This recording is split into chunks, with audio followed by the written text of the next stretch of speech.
week-end, Marseille accueille le 15 de France pour le choc contre la Géorgie. Franchement, c'est un match à ne pas perdre. Mais il y a un autre tournoi du monde, celui des vétérans. Reportage à Marseille. Là, ça sent bon, là ça sent le fromage, là. Dimanche matin, 11e arrondissement de Marseille, Stade Mouton. Dans les vestiaires, c'est comme pour les pros de la Coupe du Monde. On se prépare physiquement à passer à l'attaque. Pour maintenir l'épaule, parce que j'ai été blessé il y a quelques mois, et il faut que je tienne en fait ici l'acromion, voilà. Il faut que je ramène l'acromion sur le corps.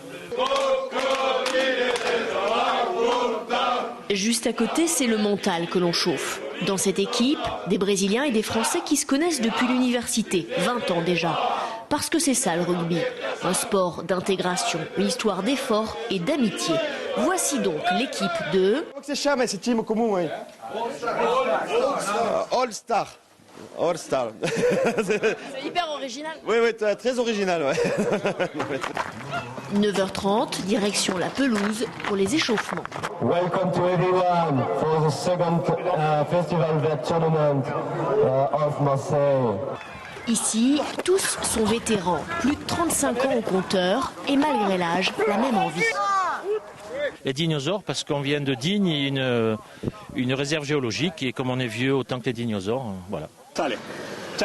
Et d'ailleurs, jusqu'à quand peut-on jouer au rugby? 40, 50, 60 ans? Et pourquoi pas plus?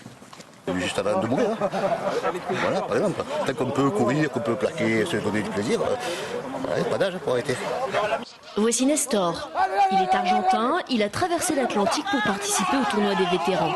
À 62 ans, sur le terrain, il a les mêmes jambes qu'un gamin.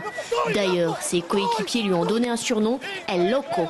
C'est difficile physiquement,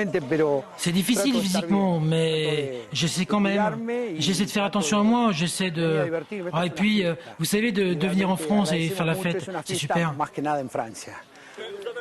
Argentins, Brésiliens, Grenoblois ou Dinosaures, tous sont prévus de se revoir après le match, malgré les petits bobos.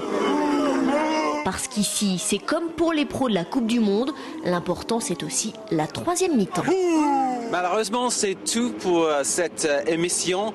Arrêtez de pleurer, je reviens demain avec beaucoup d'histoires, beaucoup d'événements, beaucoup d'infos propres de rugby et tout ce qui se passe dans cette Coupe du Monde. N'oubliez pas notre blog rugby qui se trouve sur france24.com. On attend vos pensées à propos de tout ce qui se passe, vos pensées à propos du rugby mondial. Bon, je vous souhaite des bons matchs, du bon rugby bien sûr, et surtout un très bon troisième mi-temps. À demain.